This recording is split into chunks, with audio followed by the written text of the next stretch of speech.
तो welcome guys. तो आज क्यूबरनेटिव्स का पार्ट 4 हम कवर करेंगे, जिसमें हम पढ़ेंगे वाई क्यूबरनेटिव्स। ओके, क्यूबरनेटिव्स हम क्यों पढ़ रहे हैं। ओके, तो क्यूबरनेटिव्स पढ़ने से पहले हम दो टर्म पढ़ते हैं। ओके, तो पहला टर्म है,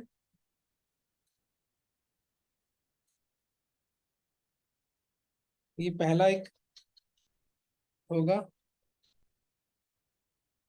इसको हम नाम देते हैं, हम नहीं देते मतलब पहले से यही है, मोनोलिथ। ठीक है, और एक दूसरा टर्म होता है विच इज माइक्रो सर्विस। ठीक है,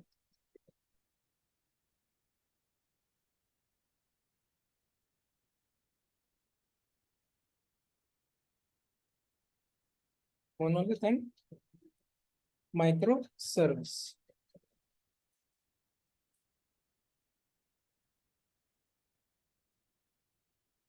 अब ये टर्म क्या है, एक है मोनोलिथ, एक है माइक्रो सर्विस। ये बहुत जगह सुनने को मिलता है कि जो मेरा एप्लीकेशन है वो मोनोलिथ आर्किटेक्चर पे है, या फिर हम लोग माइक्रो सर्विसेज यूज कर रहे हैं।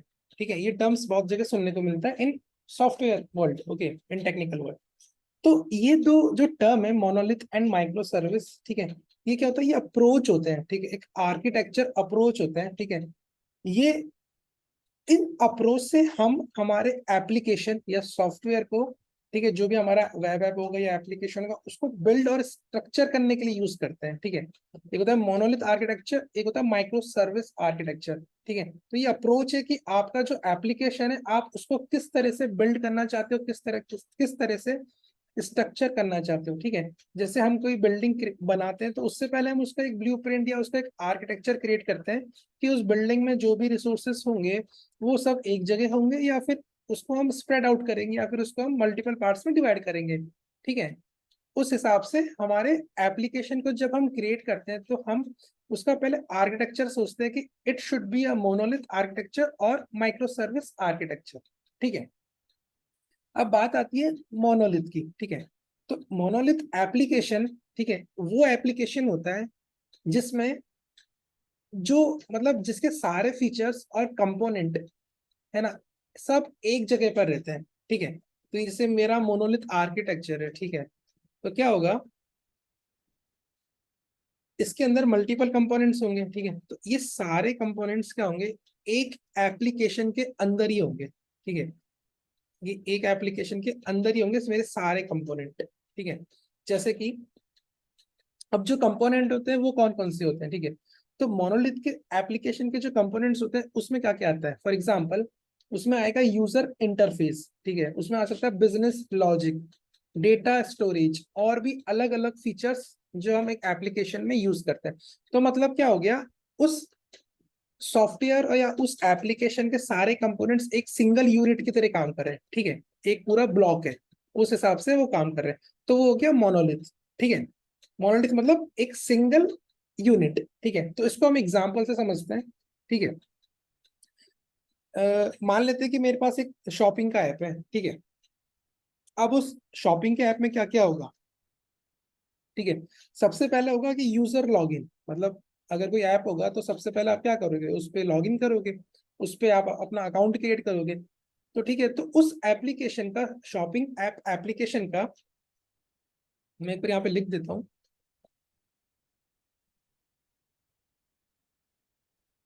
ठीक है,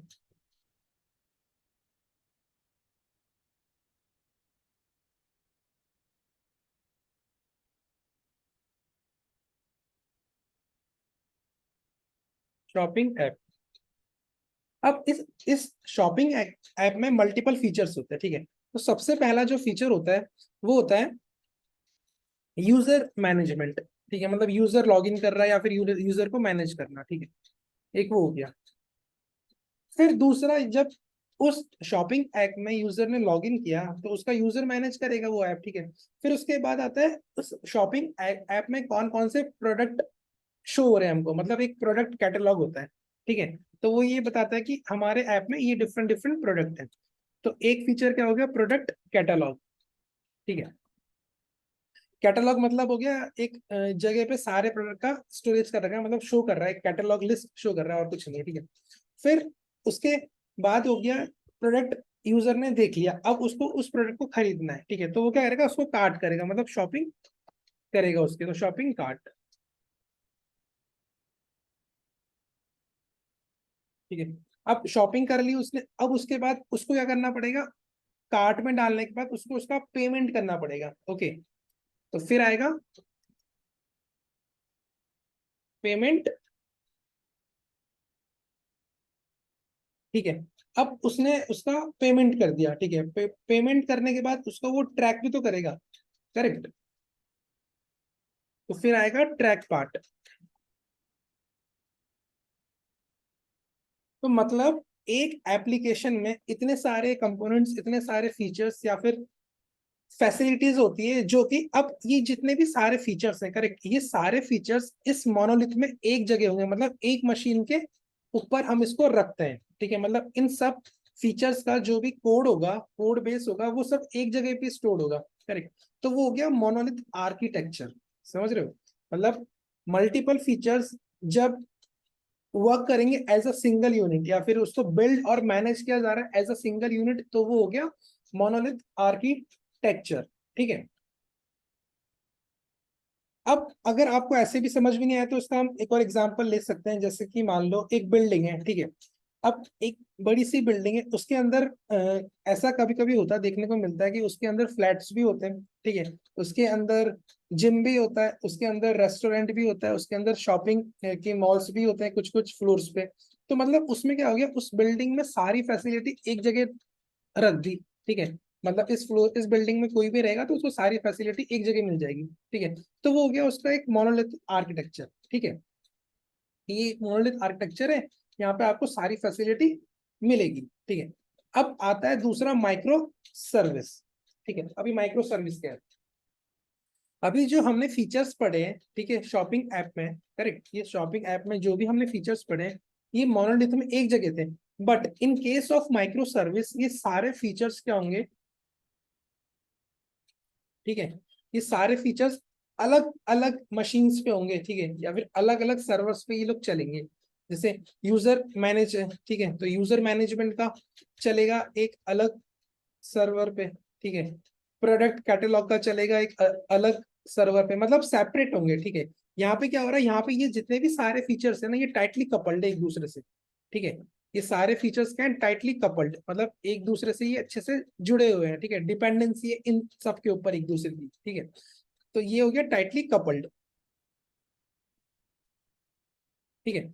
और इसमें क्या है, ये टाइटली कपल्ड नहीं है, लूज नहीं है, ठीक है। मतलब इसके अंदर क्या हो रहा है कि ये सारे फीचर्स अलग अलग जगह पे है, मतलब ठीक है। इनका कोड बेस भी अलग है, इनका सर्वर भी अलग है, इनका सब कुछ अलग अलग है, ठीक है। तो अब इसमें क्या होगा, इसमें जब यूजर, अब इसमें भी यूजर मैनेजमेंट का होगा, ठीक है। अब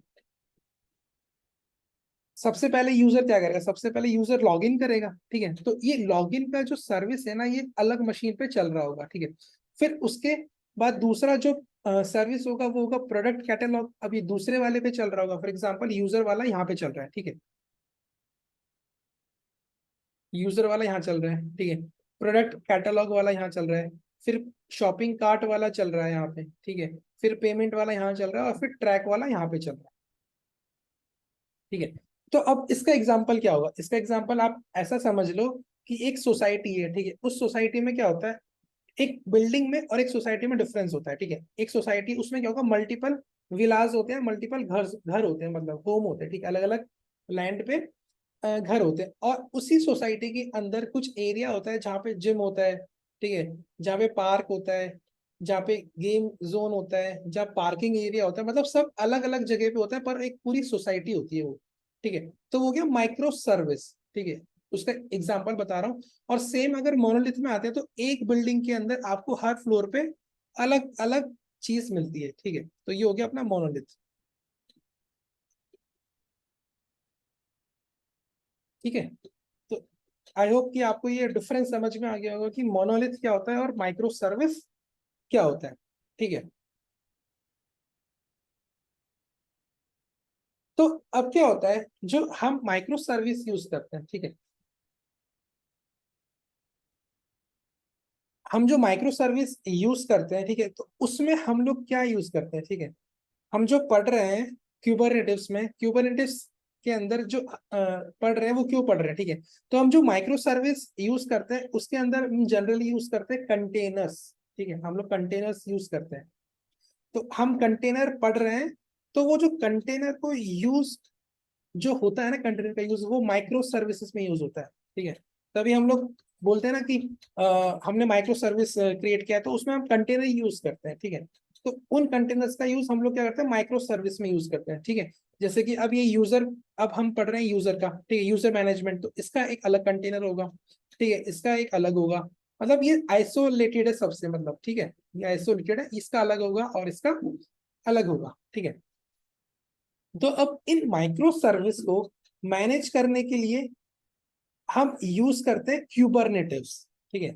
ये जो माइक्रो सर्विस है ना, मतलब ये जो इनडायरेक्टली डायरेक्टली क्या हो माइक्रो सर्विस, तो माइक्रो सर्विस क्या है, एक आर्किटेक्चर अप्रोच है, ठीक है।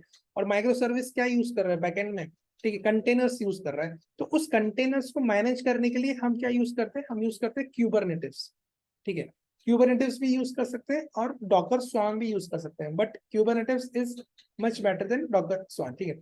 तो इसलिए हम क्यूबरनेटिव्स से फोकस करते हैं। तो इस इन माइक्रो सर्विसेज को मैनेज करने के लिए हम क्या यूज करते हैं, क्यूबरनेटिव्स, इसलिए क्यूबरनेटिव्स को हम बोलते हैं कंटेनर ऑर्केस्ट्रेशन टूल, मतलब वो कंटेनर को मैनेज करता है, इसलिए हम क्यूबरनेटिव्स को बोलते हैं container orchestration tool.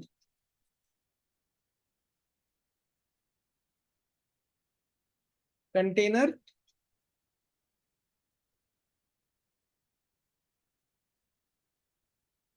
Orchestration tool, ठीक है। अब आपको ये डिफरेंस समझ में आ गया होगा कि क्यूबरनेटिव्स क्या कर रहा है, क्यूबरनेटिव्स कंटेनर को मैनेज कर रहा है, कंटेनर का कहाँ पे यूज होता है, कंटेनर का यूज होता है माइक्रो सर्विसेज के अंदर, ठीक है। तो अब ये दो आर्किटेक्चर हमने देखे, एक देखा मोनोलिथ और एक देखा हमने माइक्रो सर्विस।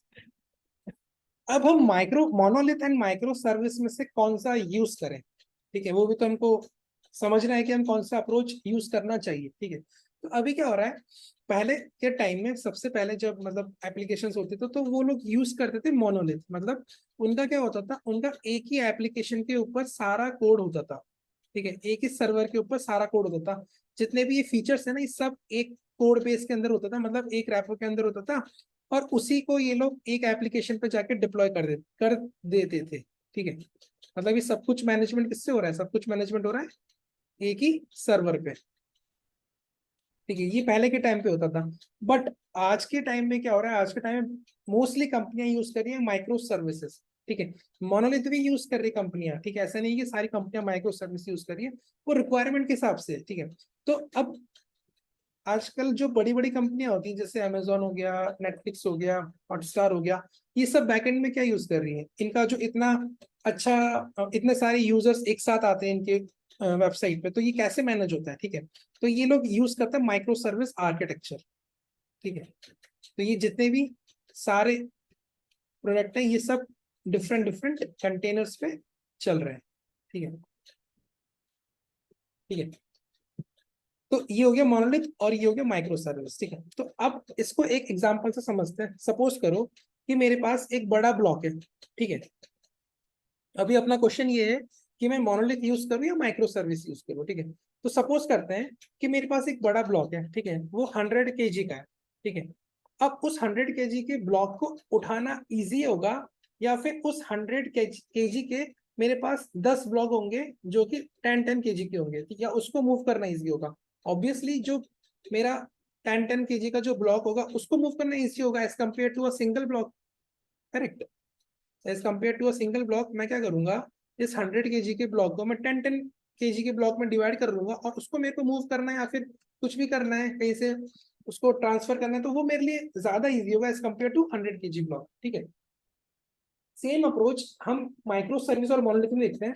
तो जो मोनोलिथ होता है उसके अंदर क्या होता है, सब एक जगह होता है, तो उसको मैनेज करना, ठीक है, उसको मैनेज करना डिफिकल्ट होता है as compare to micro service, ठीक है।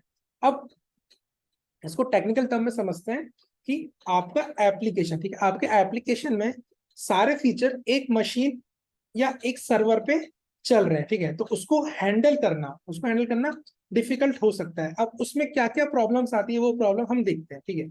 तो सबसे पहला प्रॉब्लम क्या होता है, सबसे पहला प्रॉब्लम होता है कि मान लो, ठीक है, अगर अब मेरे पास यहाँ पे मल्टीपल फीचर्स है, ठीक है। अब मान लो मेरे पास मेरा एक यूजर आया, ठीक है, एक क्लाइंट आया, ये इंटरनेट से मेरे पास क्लाइंट आया, ठीक है। अब उस क्लाइंट ने क्या करा, मेरा एप्लीकेशन डाउनलोड किया या फिर मेरा एप्लीकेशन ब्राउजर पे खोला उसने, ठीक है। अब वो गया, सबसे पहले उसने अकाउंट क्रिएट किया होगा, फिर जाके उसको लॉगिन मिला होगा, ठीक है, उसको लॉगिन मिल गया। अब वो लॉगिन कर लिया, अब उसके बाद वो मेरे प्रोडक्ट चेक कर रहा है, ठीक है। वो मेरे प्रोडक्ट देख रहा है, हाँ ये प्रोडक्ट है, अच्छा है, ये ऐसा है ऐसा है। बट वो सिर्फ प्रोडक्ट देख रहा है, वो शॉपिंग नहीं कर रहा। उसको लग रहा होगा माइट भी कि मेरा जो प्रोडक्ट है वो अच्छा नहीं है, या फिर मेरा जो प्रोडक्ट है उसका कॉस्ट ज्यादा है, ठीक है। तो ऐसा समझ लो कि जितने भी यूजर्स आ रहे हैं, मान लो ह्यूज ट्रैफिक आ रहा है, बट जो ट्रैफिक आ रहा है वो सिर्फ मेरा प्रोडक्ट देख रहा है। कोई भी मतलब बहुत कम लोग होंगे जो शॉपिंग कर रहे होंगे, ठीक है। अब इस मेरे फीचर पे इतना ट्रैफिक आ रहा है, ठीक है, तो क्या होगा, इस मशीन का जो सीपीयू होगा और जो रिसोर्सेस होंगे वो हाई यूटिलाइज होंगे।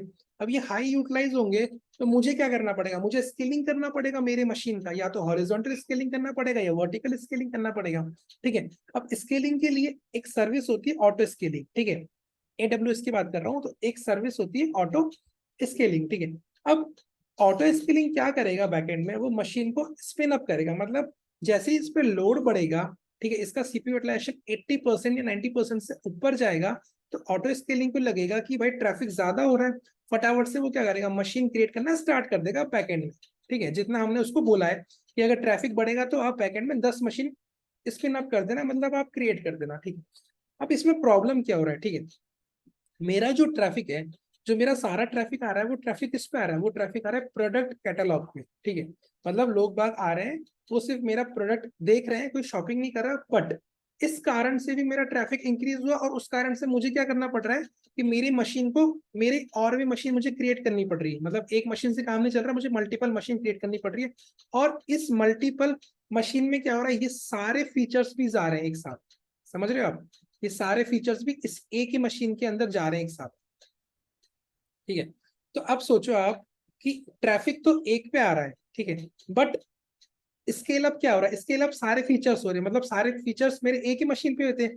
तो अब ऐसा तो, क्योंकि ये सब टाइटली कपल्ड है, इनको मैं अलग नहीं कर सकता, तो ये सब एक साथ जाएंगे, अगर इनमें से एक भी मिस हो गया तो हमारा पूरा एप्लीकेशन काम करना बंद हो जाएगा, ठीक है। तो इसलिए इन सबको मुझे सारी मशीन पे डिप्लॉय करना पड़ रहा है, समझ रहे हो आप, सारी मशीन पे मुझे लेना पड़ रहा है, मतलब इस मशीन का इमेज यूज करना पड़ रहा है मुझे, इस मशीन का इमेज, और ये सारे फीचर्स मेरे सारी मशीन पे आ रहे हैं। बट जो मेरा ट्रैफिक इंक्रीज कर रहा है वो सिर्फ ये इंक्रीज कर रहा है, ठीक है, मतलब रैम और सीपीयू जो खा रहा है ये खा रहा है, ठीक है। बट मैंने ये भी रख रखा है, ये भी रख रखा है, ये भी रख रखा है, ये भी रख रखा है, तो मतलब ये भी मेरा सीपीयू और रैम खा रहे होंगे, करेक्ट, ऐसी बात नहीं, ये चल रहा है तो ये भी सीपीयू और रैम तो यूज कर रहे हैं ना। तो मतलब मान लो कि जो मेरा सीपीयू और रैम है, मान लेते हैं एक बार 100% है, ठीक है। तो 100% में से अगर मान लो 80% या 70% मेरा प्रोडक्ट कैटलॉग खा रहा है, जो बचा हुआ 30% है वो ये बाकी के फीचर्स खा रहे हैं, समझ रहे हो। तो अब मुझे क्या करना पड़ रहा है, मुझे स्केल अप करना पड़ रहा है, तो ये 30% जो मेरा यूटिलाइजेशन हो रहा है, ये तो मेरा वेस्टेज हो रहा है, क्योंकि मुझे इसको साथ में लेके चलना पड़ रहा है इन सबको, इसको इसको इसको और इसको, पर मेरा जो यूटिलाइजेशन हो रहा है वो इसमें हो रहा है। तो ये सारे फीचर्स मुझे मेरी इस मशीन पे भी आ रहे हैं, इस मशीन पे भी आ रहे हैं, और इस मशीन पे भी आ रहे हैं।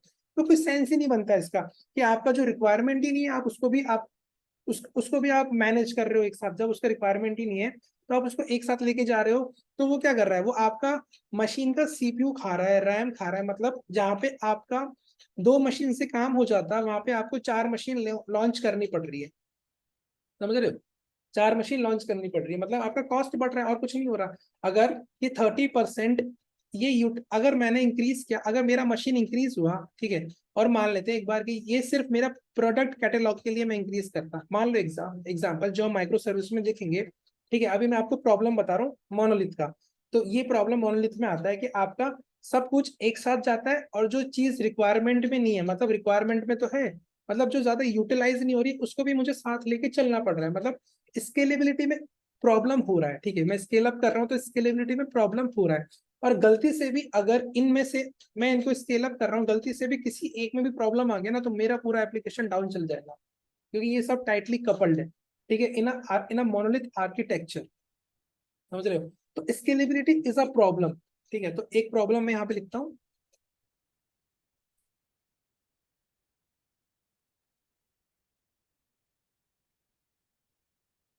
विच इज स्केलेबिलिटी, मतलब स्केलेबिलिटी करने में एप्लीकेशन को मुझे प्रॉब्लम हो सकता है, ठीक है।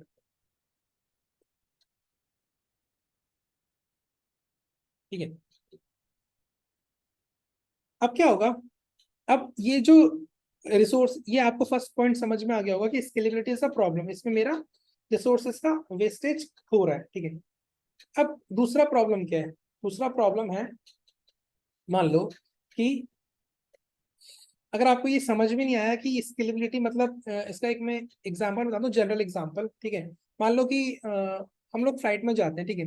तो फ्लाइट में क्या होता है, जितना हमको रिक्वायरमेंट होता है हम उतना सामान लेके जाते हैं। अगर हम एक्स्ट्रा लेके जाते हैं तो उसके एक्स्ट्रा चार्जेस लगते हैं, ठीक है। आपका लिमिट होता है कि आप 21 kg ले जा सकते हो, ठीक है। और कुछ 7 kg आप अलग से अपने साथ रख सकते हो, ठीक है।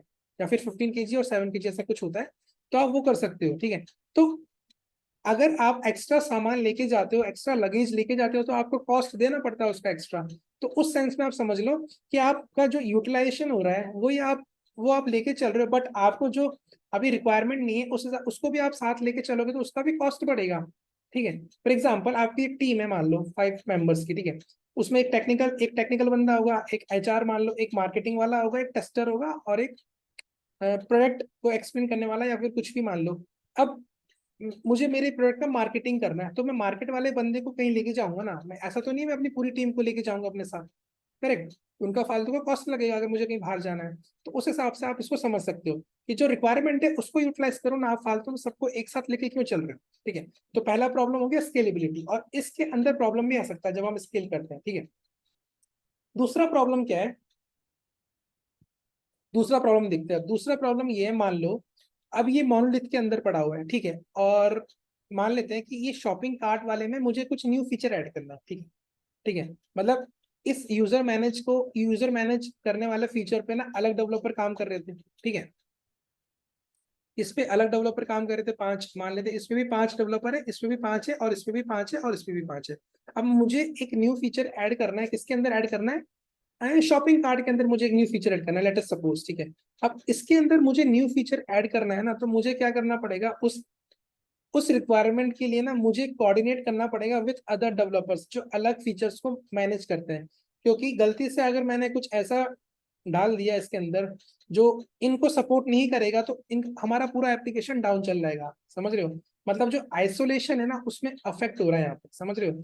शॉपिंग कार्ट में मैंने न्यू फीचर ऐड किया, बट मुझे साथ में लेके चलना पड़ रहा है सारे डेवलपर को, उनका टाइम में फालतू वेस्ट कर रहा हूँ। उनको भी मेरे को बैठा के रखना पड़ रहा है कि देखो ये बनाया मैंने, इसमें ये यूज किया है, तो वो भी कोऑर्डिनेट कर रहे हैं मेरे साथ। तो इससे क्या हो रहा है गाइस, आज के वर्ल्ड में ना हम लोग ज्यादा फोकस करते हैं एजाइलिटी पे, मतलब अजाइल होना चाहिए, मतलब बहुत स्पीड से काम होना चाहिए। बट यहाँ पे क्या हो रहा है, यहाँ पे तो बहुत धीरे काम हो रहा है। आप सबको लेके आ रहे हो, सबके साथ डेवलप कर रहे हो, उनका टाइम भी आप खा रहे हो, समझ रहे हो। तो एकदम डिप्लॉयमेंट आपका जो प्रोसेस है वो, उसमें आपको क्या लग रहा है, उसमें आपको टाइम लग रहा है, ठीक है। और दूसरा मान लो कि अगर आपने इसमें न्यू फीचर ऐड भी कर दिया, ठीक है। अब आप क्या कर रहे हो, आपने ऐड कर दिया, अब आप इसको वापस से बिल्ड करोगे आपके एप्लीकेशन को, फिर वापस से आप डिप्लॉय करोगे सर्वर पे। तो साथ में क्या हो रहा है, साथ में इसके भाई बहन भी जा रहे हैं जिसका कुछ काम ही नहीं है, जैसे user management, product catalogue, payment track, इसको भी हमको वापस से क्या करना पड़ रहा है, रीबिल्ड करना पड़ रहा है, रीडिप्लॉय करना पड़ रहा है, ठीक है। तो दूसरा प्रॉब्लम क्या हो गया गाइस, दूसरा प्रॉब्लम हो गया डिप्लॉयमेंट हो गया, या फिर ऐड न्यू फीचर, ठीक है। ये सब प्रॉब्लम हो गया। तो यहाँ पे मैं ऐड कर देता हूँ एक बार। तो सेकंड प्रॉब्लम इज डिप्लॉयमेंट, आपका डिप्लॉयमेंट प्रोसेस स्लो हो जाएगा, ठीक है। आपको आपने जो फीचर यूज किया है उसके लिए आपको वापस से पूरे प्रोडक्ट को बिल्ड करना पड़ेगा, डिप्लॉय करना पड़ेगा। तो दूसरा प्रॉब्लम हो गया डिप्लॉयमेंट। तीसरा प्रॉब्लम हो गया डेवलपमेंट,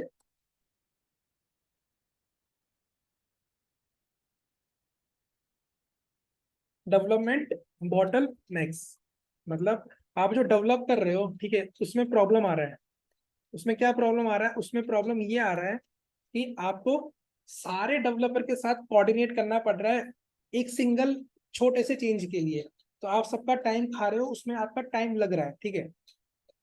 तो इससे आपका क्या हो रहा है, इससे आपका टाइम इंक्रीज हो रहा है। आपका जो लाइफ साइकिल है इसका किसका प्रोडक्ट है वो बहुत स्लो हो रहा है, ठीक है। अब किसी एक फीचर, अब फीचर किसी एक का होता है, पर सबको स्टैंड बाय पे रखना पड़ता है हमको कि भाई हमने ये फीचर ऐड किया है, कुछ भी फटेगा तो सब स्टैंड बाय पे रहो कि उसको चेक करना पड़ेगा। और गलती से यहाँ पे कुछ भी फटा, मतलब गलती इस टीम की हुई, बट उसका उसका जो होगा मतलब प्रॉब्लम होगा वो सारी टीम को फेस करना पड़ेगा कि भाई तुमने ये ऐड किया, उस कारण से हमारे सारे प्रोडक्ट खराब हो रहे हैं, हमारा प्रोडक्ट एप्लीकेशन डाउन चला गया।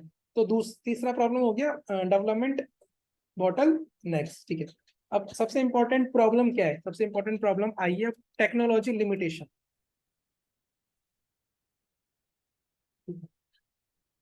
अब इसका क्या लिमिटेशन है, मान लो जब हमने मोनोलिथ आर्किटेक्चर बिल्ड किया तो हमने क्या करा, एक लैंग्वेज यूज कर ली, फॉर एग्जांपल हमने यूज कर ली जावा या फिर पीएचपी यूज कर ली, ठीक है।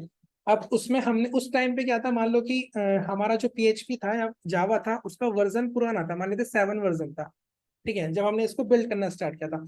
अब ये एप्लीकेशन इतना बड़ा हो चुका है, छोटे छोटे कंपोनेंट करके इस एप्लीकेशन को मैंने इतना बड़ा बना दिया कि हम कंफ्यूज हो रहे हैं कि भाई कहाँ पे क्या चल रहा है, ठीक है। मतलब मल्टीपल टीम है पर वो सब एक जगह बैठा हुआ है, ठीक है। तो आप सोचो कि उसको मैनेज करना कितना डिफिकल्ट होगा। अगर मान लो गलती से भी किसी एप्लीकेशन में, पूरे एप्लीकेशन में कहीं पे भी इशू आएगा ना, तो उसको डिबग करना कितना डिफिकल्ट होगा, समझ रहे हो आप, कि कहीं पे फटा है पर उसको डिबग करने में, मतलब उसको एरर फाइंड आउट करने में कितना टाइम लगने वाला है और कितना फीचर आने वाला है। और अब इसका लिमिटेशन क्या है, ठीक है।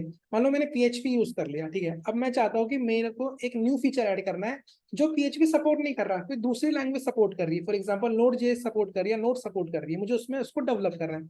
क्या मैं कर सकता हूँ, मैं नहीं कर सकता उसको, क्या पता पीएचपी उसको सपोर्ट करे या ना करे। तो वहां प्रॉब्लम है, ठीक है। मतलब मुझे मेरे स्टैक को जो मैं डेवलप कर रहा हूँ उसमें मुझे सिर्फ एक सिंगल टेक्नोलॉजी यूज करनी पड़ रही है, मैं दूसरी टेक्नोलॉजी यूज करने के लिए भी मुझे सोचना पड़ रहा है 10 बार कि इसके कारण क्या मेरा एप्लीकेशन डाउन चल जाएगा, ठीक है। तो टेक्नोलॉजी लिमिटेशन है इससे, ठीक है। और इसका दूसरा लिमिटेशन क्या होता है, वो सबसे इंपॉर्टेंट है। मान लो कि आपने PHP 7 यूज किया, ठीक है। अब PHP 7 यूज किया, अब 2-3 साल बाद आ गया PHP 8 या PHP 9।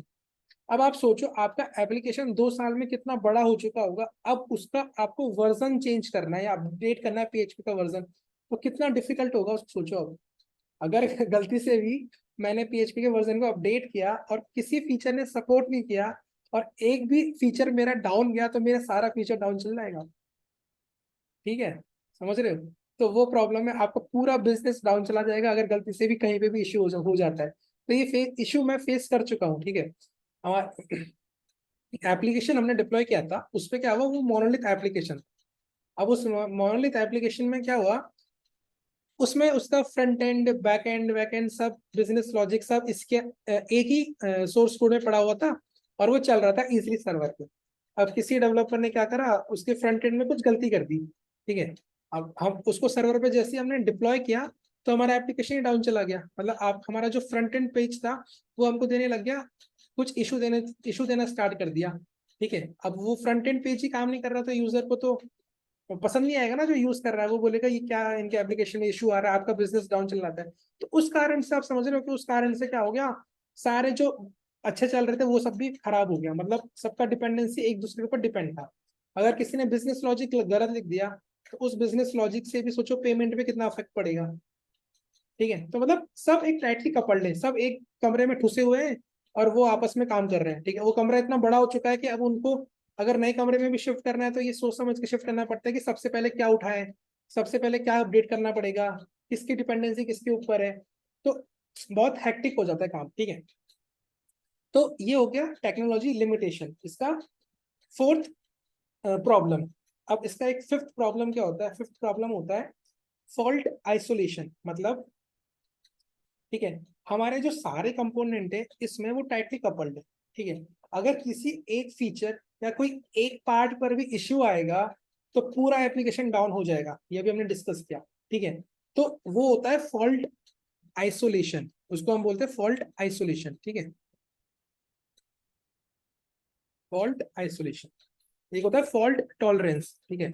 फॉल्ट टॉलरेंस कौन देता है हमको, माइक्रो सर्विस। फॉल्ट आइसोलेशन कौन देता है, मोनोलिथ आइसोलेशन। मतलब गलती से भी किसी एक फीचर में इशू आया, सारे फीचर्स की बैंड बच जाएगी, ठीक है, आपका एप्लीकेशन डाउन चला जाएगा, ठीक है। और उसको अब मान लो किसी में एरर आया, अब उसको फाइंड आउट करने के लिए आपको कहाँ से स्टार्ट करना पड़ेगा, आपको यहाँ ये भी चेक करना पड़ेगा, ये भी चेक करना पड़ेगा, ये भी चेक करना पड़ेगा, ये भी चेक करना पड़ेगा, ये भी चेक करना पड़ेगा। सारे डेवलपर को लगना पड़ेगा, सारे डेवलपर पूरी टीम ही इसमें लग जाएगी चेक करने में कि भाई कहाँ पे इशू आया, क्या फटा है। ठीक है, फटा मतलब क्या एरर आया है उसके अंदर। ठीक है, अब इसको हम कंपेयर करते हैं, ये जितने भी प्रॉब्लम हमको मोनोलिथ दे रहा था ना, अब ये सारी प्रॉब्लम कौन सॉल्व कर रहा है? Micro service. माइक्रो सर्विस में क्या यूज होता है ब्रो? Guys container. और उस कंटेनर को कौन मैनेज करता है? उस कंटेनर को मैनेज करता है क्यूबरनेटिव्स, इसलिए हम क्यूबरनेटिव्स यूज करते हैं। ठीक है, अब ऐसा नहीं है कि आपका जो मोनोलिथ आर्किटेक्चर है और जो माइक्रो सर्विस आर्किटेक्चर है, ऐसा डिफरेंशिएट मत करो कि सिर्फ मोनोलिथ आर्किटेक्चर में हम लोग सर्वर यूज करेंगे या वर्चुअल मशीन यूज करेंगे, और माइक्रो सर्विस आर्किटेक्चर में हम कंटेनर यूज करेंगे। नहीं, आप माइक्रो सर्विस आर्किटेक्चर एक अप्रोच, उसमें आप मशीन भी यूज करो, आप वर्चुअल मशीन यूज करो, मल्टीपल वर्चुअल मशीन यूज करो, वो भी चलेगा, कोई प्रॉब्लम नहीं है। ठीक है, बट हम लोग कंटेनर ही क्यों यूज करते हैं, उसका भी एक एडवांटेज है, इसलिए हम लोग कंटेनर यूज करते हैं। ठीक है, वो भी देखते हैं अभी हम। तो ये प्रॉब्लम को अब हम कंपेयर करते हैं माइक्रो सर्विस से। ठीक है गाइस, तो पहला क्या था? स्केलेबिलिटी। ठीक है, मतलब स्केल अप करने में प्रॉब्लम हो रहा था कि जो जिस पे ट्रैफिक आ रहा है उसको मुझे स्केल करना है, बट मुझे साथ में सारे भाई बहन को लेके चलना पड़ रहा था। ठीक है, अब यहाँ पे वो इश्यू सॉल्व हो गया। अब मान लो कि मेरा ये एक अलग कंटेनर पे चल रहा है। ठीक है, एक अलग सर्विस है मेरी। ठीक है, अब इस पे ट्रैफिक आ रहा है ना, तो गाइस तो मैं क्या करूंगा, इसको ही मैं स्केल अप करूंगा ना, बस मतलब इसके मैं और कंटेनर क्रिएट कर दूंगा बैकएंड में। ठीक है, इस पे ट्रैफिक आ रहा है, तो अब ये सब आराम से बैठे हैं, इन पे मुझे कुछ चेंजेस नहीं करना पड़ रहा। ठीक है, अब मान लो इसको मैं स्केल अप कर रहा हूँ और गलती से कुछ इशू आता है, तो मुझे पता रहेगा कि मैंने इसको स्केल अप किया है, तो इशू इसके अंदर ही है। ठीक है, कितना टाइम रिड्यूस हो गया, कितने डेवलपर्स का टाइम सेव हो गया, कंपनी का कॉस्ट बच गया। समझ रहे हो? जहाँ पे हम 2 मशीन की जगह 4 मशीन यूज कर रहे थे, तो वो अपना सेफ हो चुका है, मतलब कितना कॉस्ट हमारा बच चुका है, वो आप सोचो। ठीक है, तो पहला प्रॉब्लम क्या था? स्केलेबिलिटी, जो माइक्रो सर्विस ने सॉल्व कर दिया। दूसरा प्रॉब्लम क्या? डिप्लॉयमेंट। अभी हमने देखा था कि अगर मैं शॉपिंग कार्ट में कुछ न्यू फीचर ऐड कर रहा हूँ, तो मुझे मेरे भाई बहन मतलब इन सारे फीचर्स को भी लेके चलना पड़ रहा था, इनको भी बार बार डिप्लॉय करना पड़ रहा था कि बार बार इसको रिबिल्ड करो, इसका इसको बिल्ड करो और इसको डिप्लॉय करो। ठीक है, अब मान लो मेरा इसमें फीचर में चेंज हुआ शॉपिंग कार्ट में, तो मुझे सिर्फ इसको ही डिप्लॉय करना पड़ेगा, इसको ही बिल्ड करना पड़ेगा, इनको टच करने की जरूरत ही नहीं है। आप समझ रहे हो? मतलब इशू कुछ आएगा तो इसमें इशू आएगा, और मुझे पता लग गया ये इशू है, तो मैं क्या करूंगा, इशू को रिवर्ट बैक कर दूंगा, उसको जो मैं चेंज अपडेट किया उसको वापस से रिवर्ट कर दूंगा। ठीक है, प्रीवियस स्टेप में डाल दूंगा, तो इशू सॉल्व। तो कितना क्विकली आप इशू फाइंड कर लोगे, कितना क्विकली आप इशू सॉल्व कर लोगे, वो प्रॉब्लम जो हमको मोनोलिथ दे रहा था, वो हमारा माइक्रो सर्विस सॉल्व कर रहा है। ठीक है, तीसरा क्या है? डेवलपमेंट बॉटलनेक, मतलब डेवलपर्स। अब मैंने बोला था कि हर फीचर्स के लिए 5-5 डेवलपर है। अब ये क्या हो गया, अब ये सब आइसोलेटेड हो गए गाइस, समझ रहे हो आप? ये अलग हो गया, ये अलग हो गया, ये अलग हो गया, ये अलग हो गया। अब मैं कुछ डेवलप करूंगा तो मुझे इसकी जरूरत ही नहीं पड़ेगी। ठीक है, मेरे को इस टीम की जरूरत नहीं पड़ेगी, मैं अपना डेवलप कर दूंगा। और वो क्या करेगा, वो इसकी एपीआई कॉल कर लेगा और वो एक्सेस कर लेगा, तो ये मेरा पूरा अलग स्टैक है। ठीक है, स्टैक मतलब स्टैक समझ लो कि मेरे जो भी फीचर्स, जो भी मैं टेक्नोलॉजी यूज कर या कोई लैंग्वेज या फिर कुछ और रिसोर्सेज यूज कर रहा हूँ, वो सब अलग जगह है। ठीक है, तो डेवलपमेंट बॉटलनेक भी मेरा इशू सॉल्व हो चुका है। फिर आता है टेक्नोलॉजी लिमिटेशन। अब समझो, अब मैं चाहता हूँ कि मेरा जो न्यू फीचर है, मैं अब हमारे एप्लीकेशन में एक न्यू फीचर ऐड करना है। ठीक है, और वो फीचर हमको बोला है कि आप नोड जेएस में बनाओ, तो मैं सिंपल सा क्या करूंगा, उसके लिए मैं एक अलग कंटेनर क्रिएट करूंगा, उसके अंदर मैं नोड को इंस्टॉल करूंगा और वो डेवलप कर दूंगा मैं। करेक्ट? तो समझो आप न्यू टेक्नोलॉजी भी यूज कर सकते हो आप माइक्रो सर्विसेज के अंदर।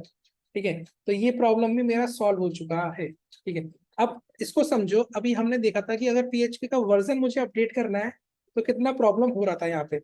ये बहुत डिफिकल्ट टास्क है, पता है आपको? लग रहा होगा कि ये आपको लग रहा होगा कि मशीन पे जाओ और अपडेट कर दो, नहीं।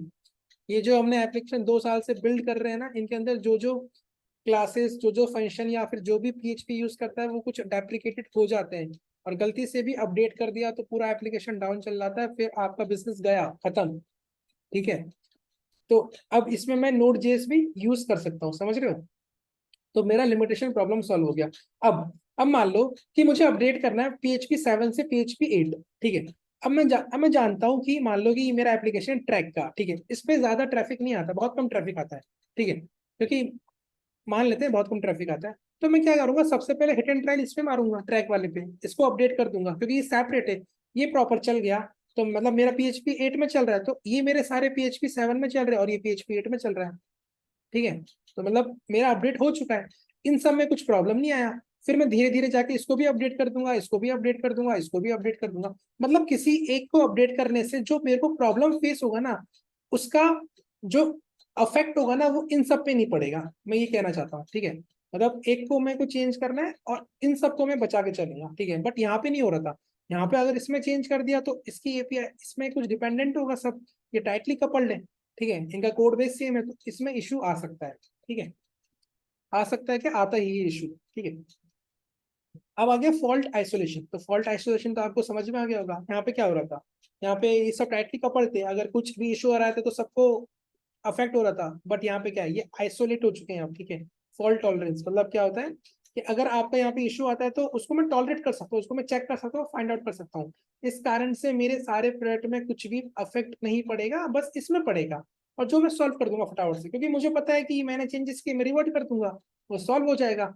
अगर यहाँ पे होता और मान लो आपने कम्युनिकेशन नहीं किया प्रॉपरली कि मैं कुछ चेंजेस कर रहा हूँ, आपने उसको कर दिया, अब इन सब टीम की बैंड बच जाती है, सब लग जाती इशू फाइंड आउट करने में। अरे भाई क्या हो गया, क्या हो गया, क्या हो गया, ये अपना चेक कर रहा है, ये अपना चेक कर रहा है, बाद में आके बोलता है 2 घंटे बाद कि मैंने कुछ चेंज किया था, उसके कारण फटा था।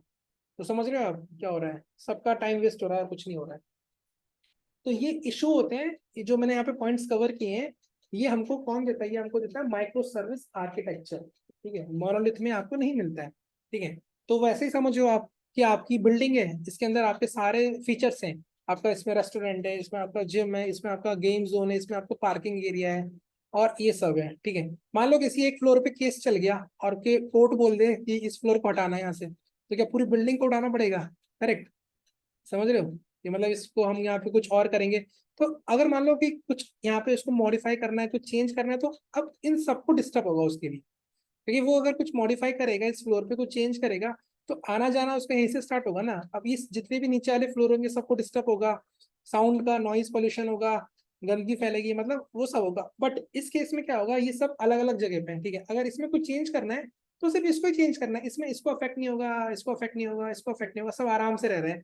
बट यहाँ पे क्या होगा, अगर मान लो ये एक रेस्टोरेंट है, ठीक है, और ऊपर मान लेते हैं कुछ थिएटर या फिर कुछ मान लो, अब यहाँ पे काम चल रहा है तो उसका आवाज ऊपर जाएगा, तो मतलब अफेक्ट तो होगा ना कुछ अफेक्ट तो होगा। तो इसमें ये प्रॉब्लम होता है, ये होता है बिल्डिंग, ये होता है मोनोलिथ, ये प्रॉब्लमेटिक है। बट जो सोसाइटी होती है उसमें सब सेपरेट होता है। ठीक है, एक टाउनशिप होती है, ये सोसाइटी, वहाँ पे सब कुछ अलग अलग जगह होता है, तो वो इजी होता है उसको मेंटेन करना। वही समझो आप, ये मोनोलिथ हो गया और ये माइक्रो सर्विस हो गया। ठीक है, अब मोनोलिथ एंड माइक्रो सर्विस एक आर्किटेक्चर अप्रोच है। ठीक है, अब मैं ये बोल रहा हूँ कि अब मैंने अभी बोला था कि हम वर्चुअल मशीन भी यूज कर सकते हैं दोनों में, बट हम कंटेनर ही क्यों यूज करते हैं, वो भी क्वेश्चन है। तो कंटेनर के कुछ एडवांटेजेस होते हैं, इसलिए हम कंटेनर यूज करते हैं। ठीक है, पहला एडवांटेज क्या है, पहला एडवांटेज ये है, मान लो कि आपका जो मशीन है वो अभी वर्चुअल मशीन पे चल रहा है, फॉर एग्जांपल EC2 पे चल रहा है। ठीक है, और आपके मशीन में कुछ प्रॉब्लम आ गया, मान लो आपके मशीन में कुछ प्रॉब्लम आ गया, आपके मशीन का हार्डवेयर काम नहीं कर रहा है या कुछ फेल हो गया। ठीक है, तो जब आपका मशीन ने, अब यूजर ने इसको हिट करना स्टार्ट किया। ठीक है, आप यूजर ने क्या करा, आपके एप्लीकेशन को एक्सेस किया। ठीक है, और आपने एक ही मशीन चला रखी है। ठीक है, और आपने बैकएंड में ऑटो स्केलिंग को कॉन्फ़िगर कर रखा है कि ट्रैफिक बढ़ेगा तो आप क्या करना, मशीन को और मशीन क्रिएट कर देना। ठीक है, बट ट्रैफिक नहीं बढ़ रहा, एक यूजर आया, एक यूजर ने यहाँ पे इसको आके एक्सेस किया। अब मान लो कि ये मशीन में कुछ हार्डवेयर इशू हो गया और ये मशीन क्या हो गया, रेस्पॉन्स देना बंद कर दिया इसने। तो अब यूजर को क्या आएगा, यूजर को आएगा 504 या फिर 400, ऐसा कुछ एरर आना स्टार्ट करेगा। ठीक है, अब जैसे ही एरर आना स्टार्ट करेगा तो ऑटो स्केलिंग फटाफट से देखेगा कि यूजर, ऑटो स्केलिंग क्या चेक करेगा, ऑटो स्केलिंग चेक करेगा लोड बैलेंसर के हेल्थ चेक को। ठीक है, ये टॉपिक होते हैं, अगर आपको पता होगा तो ठीक है, वरना मैं आपको ऐसे समझाता हूँ। ऑटो स्केलिंग क्या चेक करेगा, ऑटो स्केलिंग चेक करेगा कि भाई यूजर को एक्सेस नहीं हो रहा वेबसाइट।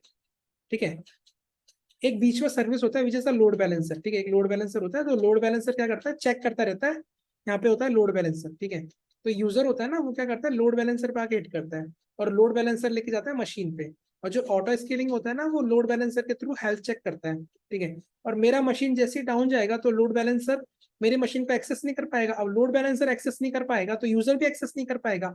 अब जैसे ही लोड बैलेंसर ने बोला कि आपका ये मशीन हो गया अनहेल्दी, ठीक है, तो जब ये अनहेल्दी बोलेगा ना, तब ऑटो स्केलिंग मशीन को क्रिएट करना स्टार्ट करेगा और ये कम से कम लेगा 2 से 3 मिनट या फिर 5 मिनट, तो आप समझ रहे हो 2 से 3 मिनट तक आपके यूजर को आपका एप्लीकेशन एक्सेस नहीं होगा, तो वो 2 से 3 मिनट तक वेट नहीं करेगा, वो दूसरे एप्लीकेशन पे चल जाएगा, समझ रहे हो। तो इसका मतलब आपका बिजनेस इंपैक्ट हो सकता है in case of virtual machine, अगर आप ऐसा यूज कर रहे हो। ये मैंने आपको एक बताया है, ये होता है, ठीक है, एक एक प्रॉब्लम बताया, ठीक है। दूसरा प्रॉब्लम क्या है कि जो वर्चुअल मशीन, ये पहला प्रॉब्लम क्या था कि जो वर्चुअल मशीन होता है उसको क्रिएट करने में कम से कम 3 या 4 मिनट लगता है, बट जो कंटेनर होता है ना वो विद इन 2 सेकेंड या 5 सेकेंड या 10 सेकेंड के अंदर क्रिएट हो जाता है, ठीक है। मतलब विद इन 30 सेकेंड, मैक्सिमम मान लो 30 सेकेंड, ठीक है, उसके अंदर आपका कंटेनर क्रिएट हो जाता है। तो देखो ना, आप 3 मिनट तक वेट करो और 30 सेकेंड तक वेट करो, तो ज्यादा कौन अच्छा है, ज्यादा 30 सेकेंड ही अच्छा है ना, कि आपका 30 सेकेंड के अंदर आपका कंटेनर क्रिएट हो रहा है। 30 सेकेंड में ज्यादा बोल रहा हूँ, 2-3 सेकेंड में क्रिएट हो जाता है, ठीक है, या फिर मैक्सिमम 10 सेकेंड, वो रिक्वायरमेंट के हिसाब से आपने क्या डाला आपके एप्लीकेशन में, ठीक है। पहला प्रॉब्लम ये हो गया कि मशीन क्रिएट होने में टाइम लगता है।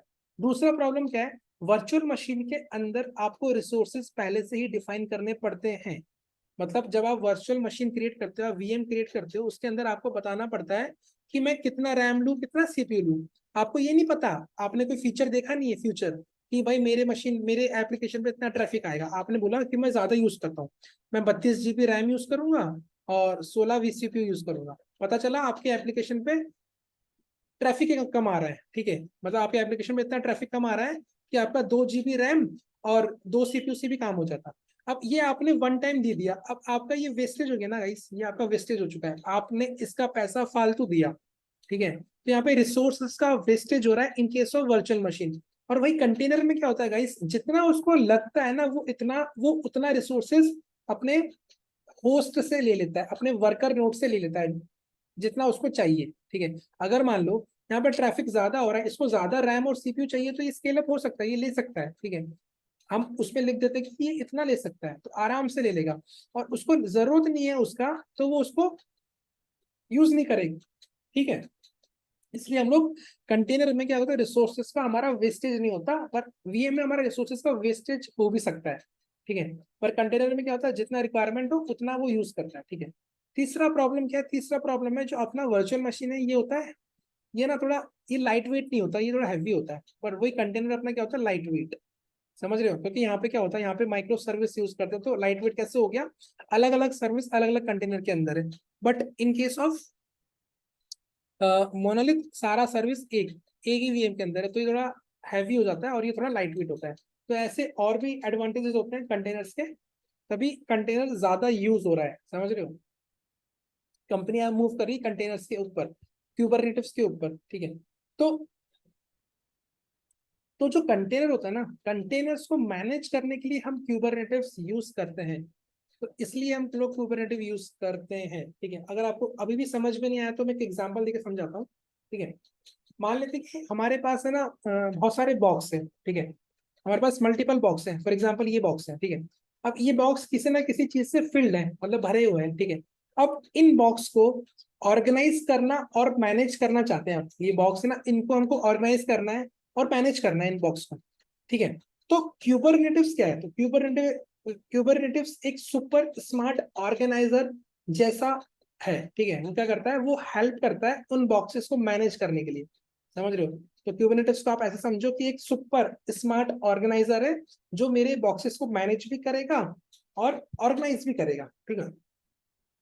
तो सॉफ्टवेयर की वर्ल्ड में ना, सॉफ्टवेयर की दुनिया में हम इन बॉक्सेस को बोलते हैं कंटेनर्स, ठीक है।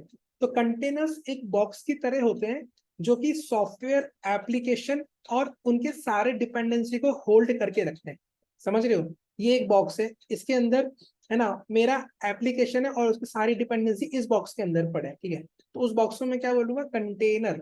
तो तो अब क्यूबरनेटिव्स की सिंपल सी डेफिनेशन ये हुई, क्यूबरनेटिव्स एक टूल है जो कि हेल्प करता है उन कंटेनर्स को रन एंड मैनेज करने के लिए, ठीक है गाइस। तो ये होता है कंटेनर्स और ये होता है क्यूबरनेटिव्स।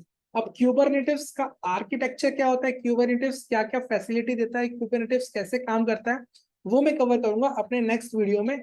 इस वीडियो में मैंने इसलिए बताया आपको, ये वीडियो मैंने इसलिए बनाया क्योंकि मेरे पास क्वेरी आई थी कि क्यूबरनेटिव्स हम क्यों पढ़ रहे हैं और इसका रियल वर्ल्ड यूज केस क्या होता है और कैसे इसको हम यूज कर सकते हैं, इसलिए मैंने आपको समझा दिया। कि हम क्यूबरेटिव्स क्यों पढ़ रहे हैं, for micro service to manage containers. ठीक है। सो गाइस यहाँ तक किसी को कुछ प्रॉब्लम है तो आप कमेंट सेक्शन में बताओ। वीडियो अच्छा लगा तो लाइक कीजिए, चैनल को सब्सक्राइब कीजिए और शेयर कीजिए। So thank you guys, bye.